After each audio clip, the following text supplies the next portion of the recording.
Hello बच्चों, स्वागत है आपका आपके अपने चैनल वर्क नाइट पर।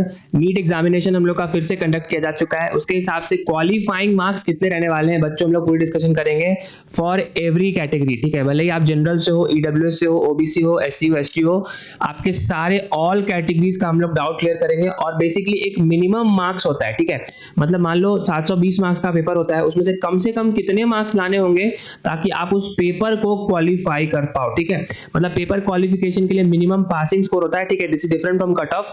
ठीक है, कट ऑफ पे ऑलरेडी वीडियो आ चुकी है, तो उस पर मैं बताऊंगा इसमें हम लोग को मिनिमम कितने मार्क्स लाने होंगे ताकि हम लोग का नीट को है वो हम लोग का क्वालिफाई हो जाए। ठीक है, सारे कैटेगरीज की बात करते हैं। ठीक है, तो जल्दी से चैनल पे अगर न्यू हो तो सब्सक्राइब कर लो, दोस्तों में शेयर कर दो ताकि सारी इंफॉर्मेशन सबको आप लोग तक आराम से पहुंच सके। ठीक है बच्चों, सबसे पहले हम लोग बात करते हैं कि पेपर डिफिकल्टी के बारे में। ठीक है, और आपको ऑलरेडी पता है कि इस बार का पेपर बढ़िया पेपर था, टफ पेपर था। हम लोग का 21 जून को पेपर कंडक्ट हुआ था और उसके कंडक्ट के हिसाब से हम लोग की फिजिक्स बहुत अच्छी पेपर थी। ऑब्वियसली एवरेज बच्चे को भी कहीं ना कहीं टफ, मोर देन टफ लगा था, और अबव एवरेज को तो टफ पेपर लगा ही था।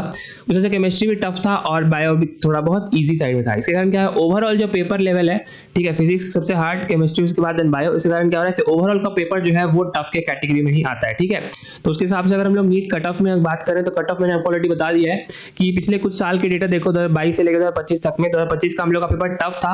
बेसिकली इसी के बाद से कंपेयर कर सकते हैं तो 527 था, तो इस बार हम लोग कहीं ना कहीं प्रेडिक्ट कर रहे हैं कि 560 प्लस माइनस 10-15 के आसपास हम लोग का कट ऑफ रह सकता है। ठीक है, थोड़ा नीचे भी जा सकता है बट हम लोग देखते हैं। एनीवे हम लोग बात करेंगे सारे कैटेगरी से क्वालिफाइंग मार्क्स के बारे में। तो बच्चों नेक्स्ट स्लाइड उसी पे है।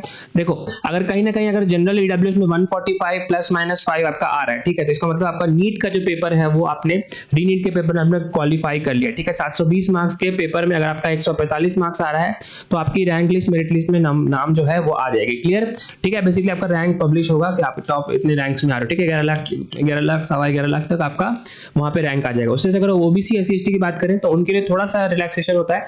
अगर 720 मार्क्स में 115 मार्क्स भी आ रहे हैं तो आपका मार्क्स जो है बेसिकली वो क्वालिफाई कर जाओगे पेपर को, आप you are will be considered you have qualified the re NEET examination. ठीक है, तो बहुत छोटा वीडियो था गाइस, आई थिंक आप लोग तो सारे इंफॉर्मेशन पहुंच गई होगी। मिलते हैं नेक्स्ट वीडियो में, तब तक के लिए जय हिंद।